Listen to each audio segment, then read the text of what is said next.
Are you ready to start? Right. It's interesting. This week's parsha shows a little different style in Rashi, because here this is the first parsha where we actually dwell on halacha rather than story, narrative. This is basically starting with the Aseret Adibros, and for the rest of the Chumash here, to the end of Shmos, and the truth is the whole of Vayikra is almost also like that. It's really basically enumeration of halachas, different halachas. And therefore that's why Rashi's style changes here. Okay.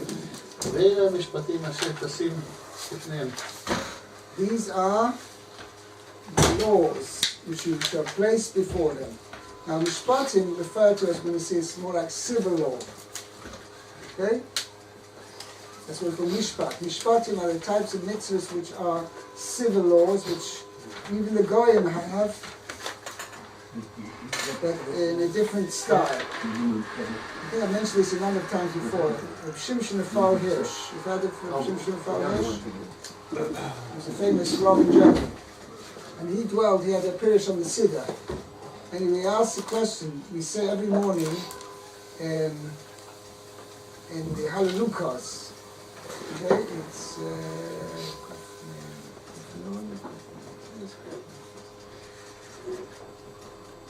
Kuf Mem Vov, I think it is. You have a Siddur here? You have a Siddur right here? Oops.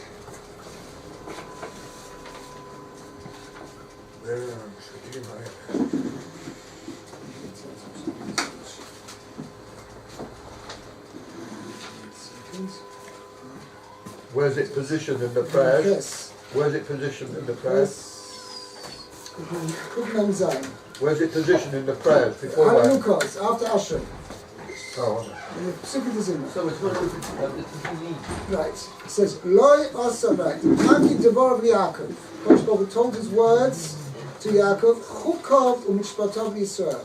His statutes and his laws to Yisrael. He did not do that to all nations. Right? He did not make them know mishpatim, laws, which are like civil laws. Right. So the question is, what do you mean? They don't have civil laws? They sure they do. Every so-called civilized country has a judicial system. Right. So how can the pasuk say mishpatim bal yidon?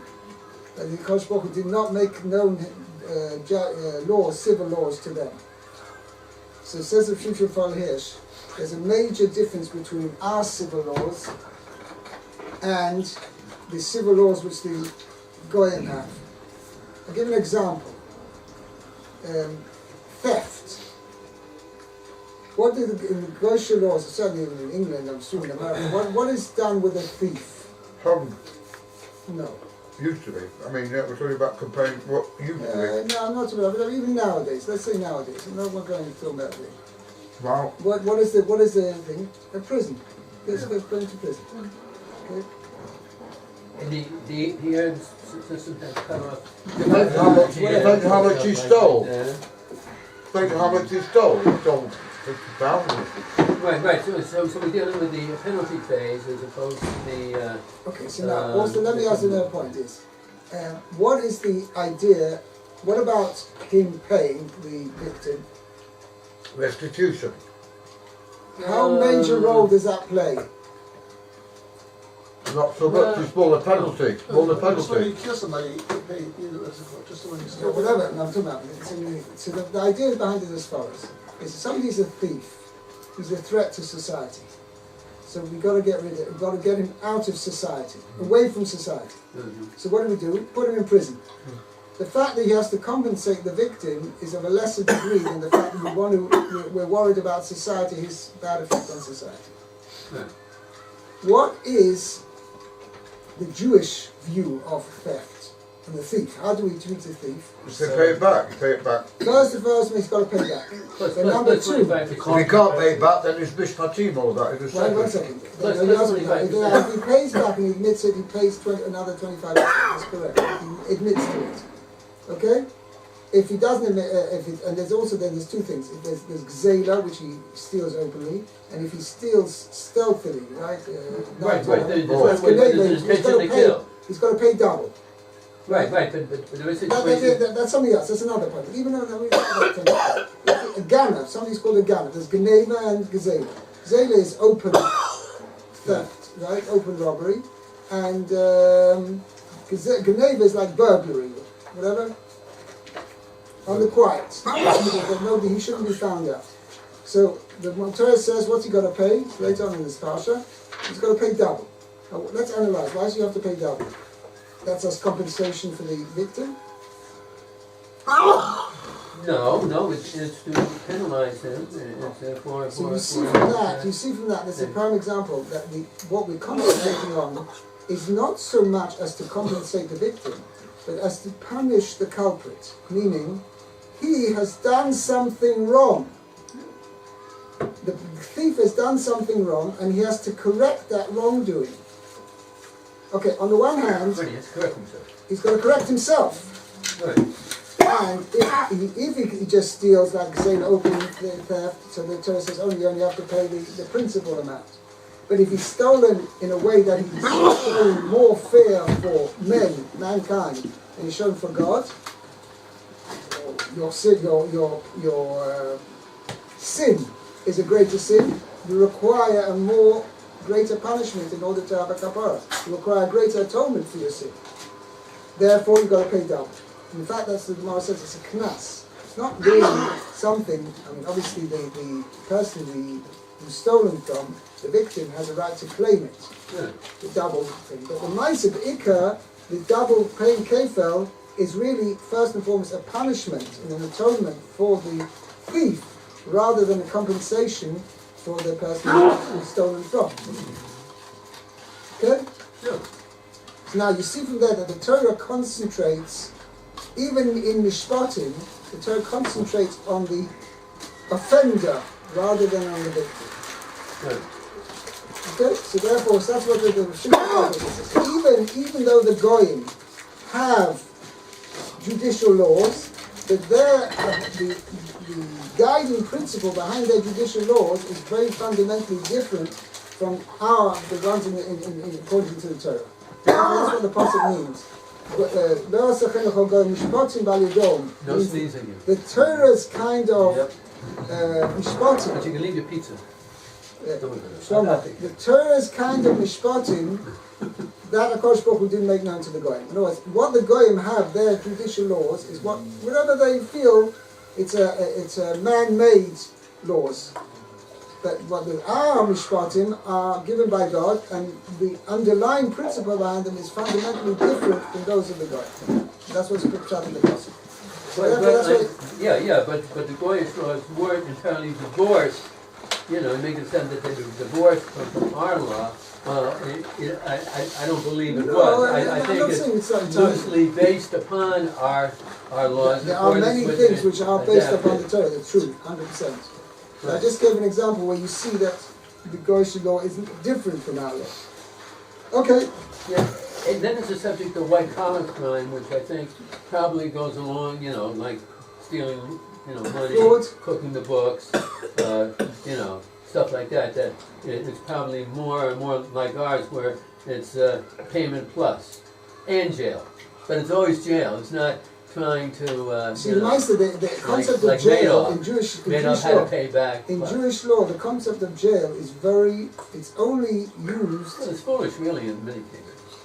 There is no concept of jail in Jewish religion. Certainly, the Torah never prescribes anywhere jail. Right. There's no jail. The Torah never. Sometimes the Chachamim did institute it in certain situations, but Is it in the class? yeah, that's a city of refuge. On the contrary, that's not. He's not there. That's it's he has to create a self-imposed, not quite imprisonment, but limitation, because in order to save himself from the planned violence. Right. Right. Now, I really don't think they wanted to build jails in those days. The jail was like Joseph went into, more or less. Could be, whatever. Yeah. Okay. We seem to like to build those things, jails, expensive places where people can spend years and, enjoy themselves. ואלה המשפטים, כל מקום שנאמר אלה פסל את הראשונים, ואלה מוסיף על הראשונים. Verse Rashi says, whenever it says Eile, that means these are not what went before. And when it says Ve'ele, is most of our Rishonim, adds to the thing. It means what we said before and these two. Right? That's what he says over here. So the Hatzim says Ve'ele mishpatim asher tasim b'fneim. We mentioned certain halachas, certain mitzvahs in the end of last week's parasha, and the Torah says Ve'ele mishpatim asher, and these two, besides the previous ones, these laws as well, you shall place before. מה הראשונים? מסיני. מסיני, אף אלו מסיני, ולמה אף אלו מסיני. Just like the first ones, which all these, besides the Ten Commandments themselves, the ones mentioned after the end of last week's parasha, i.e. not making idols, and building an altar, and making sure that the ramp up to the altar doesn't have steps, it's a ramp. Okay, those are the halachas. So those were given at Sinai as well. Okay, because that's when it was told to Moshe Rabbeinu immediately. And then, therefore, that's what it says. Mari Shonim is Sinai, just as the previous mitzvahs mentioned in last week's verse, particularly the Ten Commandments and all the other mitzvahs mentioned immediately after, were given at Sinai. So too, Av Elu, all those mentioned in this week's parasha were also given at Sinai. Now, Veloma carry on. למה נסמכה פרשה דיינים לפרשת מזבח, ואומר לך שתשים סנדרים אצל המזבח. Pirush Azara, inside the Azara. Okay? Now, what is the point of mentioning this? Why is the parsha about Dayanim, meaning making civil law, all these mentioned this was parsha, Mishpatim are civil laws. Okay? Why is that place juxtaposed to the mitzvah of making a Mizbeach? Lei Malachot, to tell you, Shetosim Sanhedrin Eitzel HaMikdash, should place the seat of the Sanhedrin, the Supreme Court. Right? Where was the place where the Supreme Court sat? The southwestern wall inside. Of the Azara, in the courtyard itself. Well, it wasn't actually where they sat was not in the courtyard itself, because the place where the Sanhedrin sat was not holy. Overlooking it. Yeah, but it was immediately adjacent to the Azara. And the reason is, that's what it says, Shetosim Sanhedrin Eitzel HaMikdash. Should place the Sanhedrin right next to Beit HaMikdash. And the idea behind it is, very often, well, there's a whole discussion about, in many Western countries particularly, where there's to separate church from state, right? What does that mean? Well, that means that the church deals with faith matters and state deals with civil matters. Right. So that's exactly, however, that's what the church is telling us over here. No, there is no separation between church from state. You have to, we're not church. But saying, there is no difference between mitzvahs, between man and God, which are, in a way, the altar represents that. When we bring sacrifices to Hashem, that's between purely man and God. There's no civil aspect to bringing sacrifices. That's a mice which is purely a person serving HaKadosh Baruch Hu, between man and Hashem. Right. And the Sanhedrin adjudicates in cases of civil matters. Right? Between right? So to tell you that there's no difference and there's no contradiction and there's no separation at all between our mitzvahs, which mean between us and HaKadosh Baruch Hu, mitzvahs ben Odom Lamoken, and between mitzvahs between man and his fellow man. It's all one Torah. There's no separation between them. Indivisible. But what I was going to say was that at least the Christian religion, they don't have this reservoir of law. They must have some law, within the religion. But it doesn't preach anything. Christianity doesn't preach anything that dictate anything about how laws have to be. Right, but I mean the separation between church and state was to protect minorities, because the church was very rather than force everybody to be the same way, right. or else. CRV. It's Inquisition, for example. Yeah. Well, don't see it. Yeah, yeah. Do you see it is? Church of England. Church of England. Oh, COE. Oh, Right. No, it doesn't mean the. That everybody is. What's his name? That everybody. CEO. Chief executive. Right. That everybody should be churched within the church. Right. Anyway, Right, which is, but I mean, it's entirely different than what we. by the way, is that oven off? I think. Is the oven up? Yeah. Everything off? True, that's true. It is. Okay. I turn it off. Fine. אשר תשים לפניהם. Yeah. אמר לו הקדוש ברוך הוא למשה, לא תראה על דעתך לומר, אשנה אשנה להם הפרק וההלכה ב' או ג' פעמים, עד שתהיה סדורה בפיהם, כמשנתה, ואיני איני מטריח על לעצמי עצמי, והבינם טעמי הדבר פירושתו. פירושו. כך נאמר, וכך נאמר אשר תשים לפניהם כשולחן ארוך ומוכן לאכול לפני אדם. So this Torah is telling us a major principle in what Moshe Rabbeinu was told how to get over the Torah, all the Torah which he heard on Mount Sinai, how he was supposed to give it up. So that's what the pasuk is telling us. Amar lo HaKadosh Baruch Hu. HaKadosh Baruch Hu said to Moshe, Lo tale al dadcha. You shouldn't entertain the thought. Lo ma, to say Eshna lahem haperek. I will teach them the chapter, which means the halacha and the halacha, based on gimel pamim 2 or 3 times.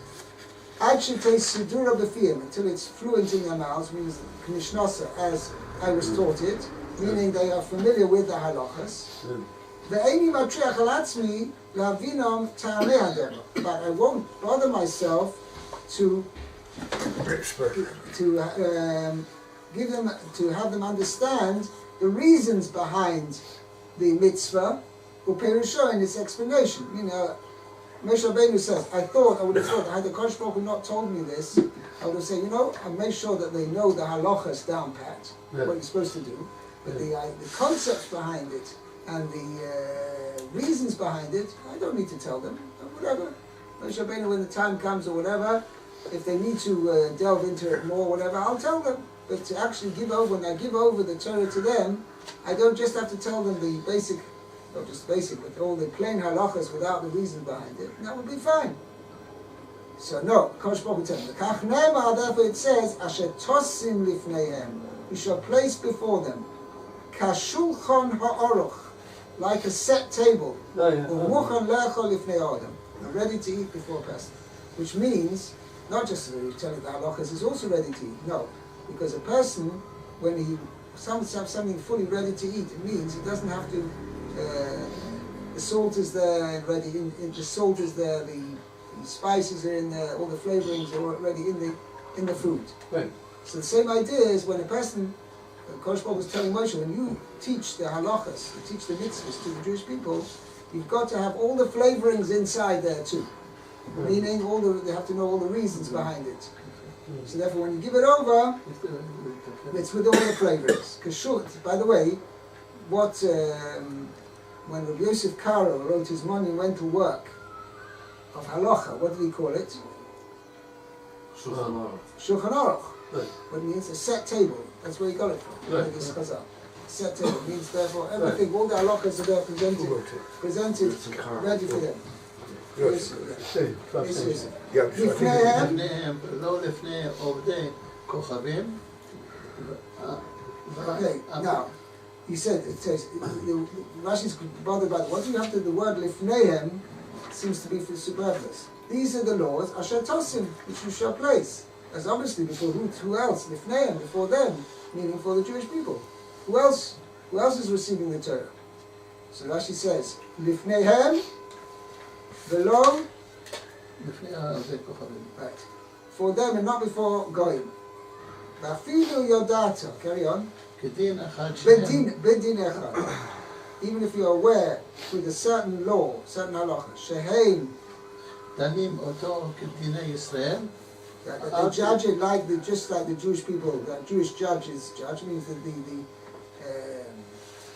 psak halacha, right? The judgment, right? The case will be the same as it would be in a Jewish court in a Beis Din. Nevertheless, al tiviyehu al kaot shalahem. Don't bring it in the Goysha courts, in the courts. Aramim ומחלל את השם, מייקר שם שם עובד כוכבים shpicham. Okay, let's translate that. But somebody who brings, right, the court case between Jews before a non-Jewish court, Aramim, mechalel es Hashem. He profanes the name of Hashem, umeyaker shem ha'oved kochavim, and he gives honor.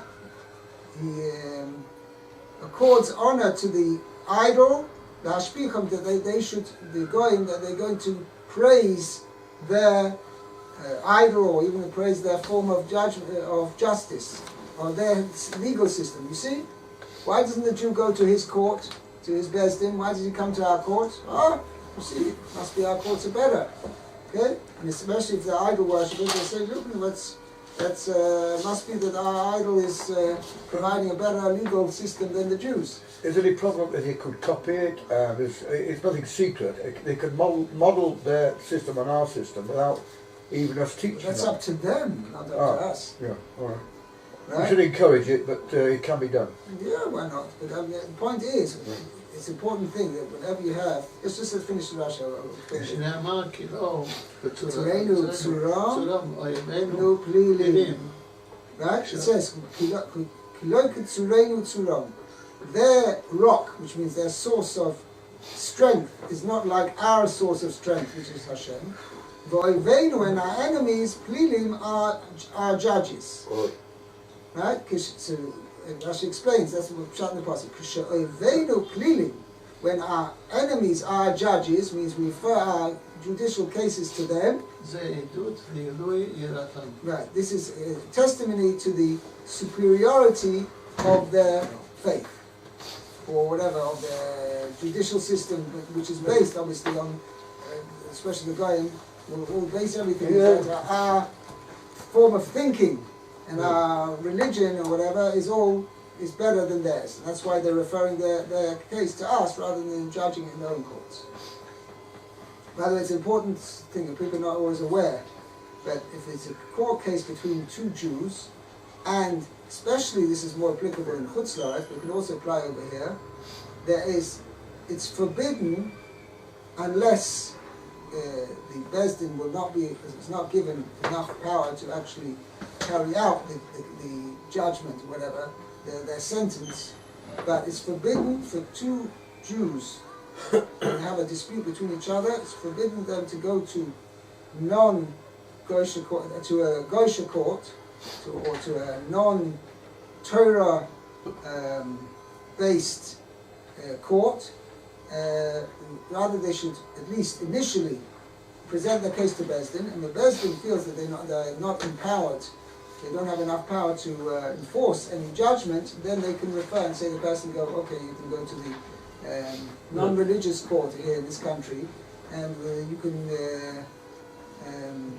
you can have the case judged there. But otherwise, you can't automatically say, okay, we're going to go to the courts. If the person has a dispute with somebody else, no. It's first got to go to Beis Din, and let Beis Din decide. And if Beis Din, could be, that often happens, is because since unfortunately, the power of Beis Din has been limited by the state here, right, that they cannot enforce, whereas a person will not... Well, there's a court with no enforcement. Yeah, whatever, but no, many times people go to Beis Din. Oh, so at least both sides are agreeable to follow what Beis Din says, just they want to know what is the actual decision. So then that's not a problem. But when one side is, what should you say, doesn't want to go. Right? Let's get a lawyer involved. Right, whatever. He doesn't want to go, and he doesn't want to follow what Beis Din paskins, whatever that they decide, then we run into trouble. Okay? But the truth is, even the Goysha court will take into consideration what a Beis Din has paskin. It's a woman shouldn't have a dispute. and the Bezdin Paskins in favor of Reuben. If Shimon doesn't want to follow what the Bezdin says, and he wants to say, I'm going to court, the court will take into consideration that the case has already been before Bezdin, and the Bezdin has decided in favor of Reuben. So the Meister Shimon's chances in a court may not be very high. Depends also what the situation is. Yeah, he has to bring new evidence. Whatever. It's more expensive than the second court. Yeah, but besides it, that's Yeah, not they can that's have not it that's not when the it's worth real main subject of the cards over here. Okay. Stromer, will you read Pasuk Base, please? Yes, ki signe even when you acquire a Jewish slave, 6 shanim yavoid, 6 years he shall work. Bashvitz yotze Nafshi chinam. In the 7th year should go out for free. Free for free. Free for free. Lachovshi means free, means he goes out to freedom. Chinom for no money. Wait, they've never paid. Doesn't have to pay. Means because he's already used up his time. He's Right. really married with him. So if he doesn't have to pay anything, Time for money. right? It means he received a certain amount of money for his years of service, and originally, and now when he's finished that years of service, he doesn't owe the master anything. Okay, he goes out for free. Okay, let's see Rashi. Kisikne Eved Ivri. Now, what does Eved Ivri mean? Now, grammatically, it can have two meanings. That's what Rashi is going to dwell on. Eved Ivri can mean a Jewish servant, or it can mean the servant of a Jew, of a Hebrew. And therefore, this is what Rashi is going to dwell on right now.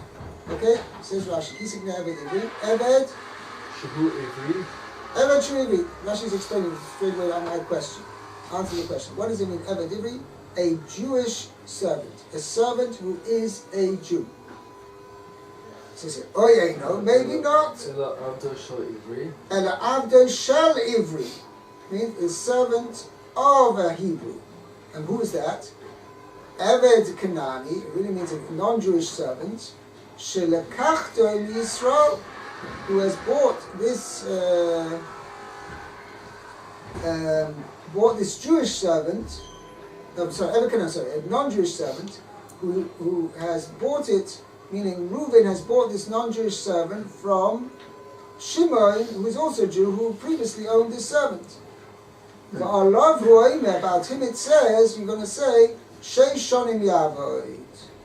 For 6 years he shall serve. Meaning, that's what I may have thought, that a Jew who buys a non-Jewish slave from another Jew, then he is limited for how long he can work with his servant. Only for 6 years. And that's what the Pasuk says. Okay? 6 years he shall serve, and the 7th year he should go out free. You've got a contradiction in the Pasuk. Umani Mekayim. Okay, carry on. Mani Mekayim his Nachaltem Oisam. There's another Pasuk in Parshas Bahar. It says if a person acquires a non-Jewish servant, then you can have him forever. There's no limit in the time you're allowed to use him as a servant, as a slave. So what do I do with that pasuk? So you know what that's talking about. That's where a Jew acquires a servant, a non-Jewish servant, from another non-Jew. So when you acquire a servant from a non-Jew, then it's going to be your property to use forever. But if one Jew buys a non-Jewish servant from another Jew, then he's going to be limited in the time he's allowed to have him as a servant for 6 years. That's what he says.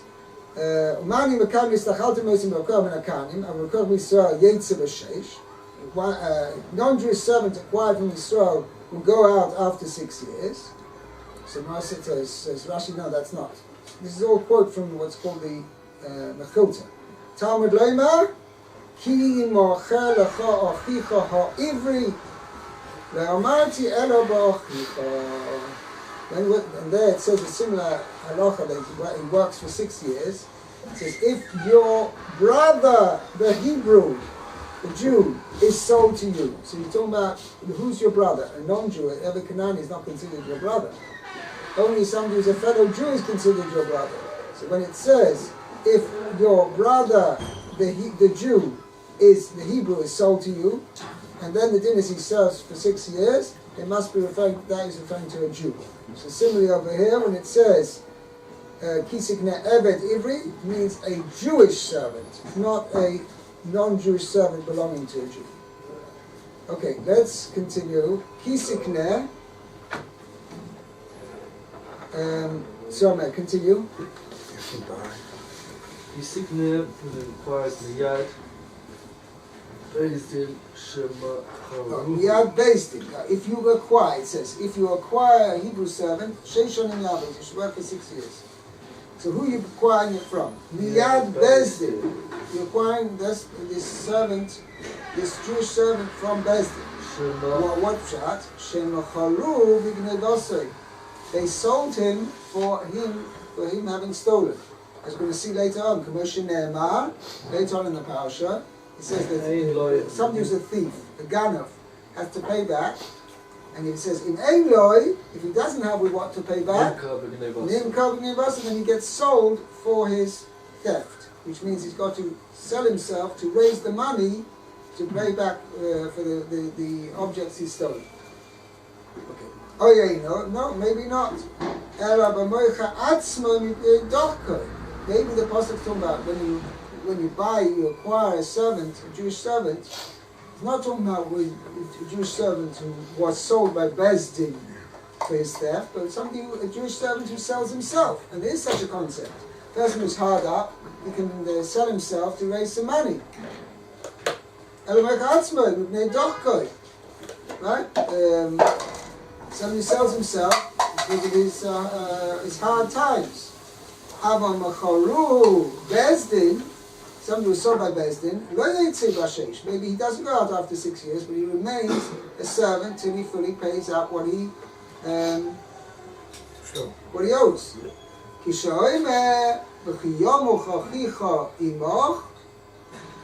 If your brother is poor with you, and he gets sold to you, which is mentioned in Parshas Bahar, that's mentioned that's a separate section. You see that somebody who sells himself out of poverty is already been mentioned over there. So what is this one talking about? How do I fulfill this passage which says over here? Kisikne, if you acquire, benimka bebezdin. We're talking about somebody who's sold by Bezdin. And that means Bezdin selling in order to make sure that he raises enough money to be able to pay back his theft. La chofshi, what does chofshi mean? Free. The Cherus. Right, So that person doesn't go out? So 1 second, that's the thing is, when Bezdin selling, they're only selling for 6 years. No longer. Question.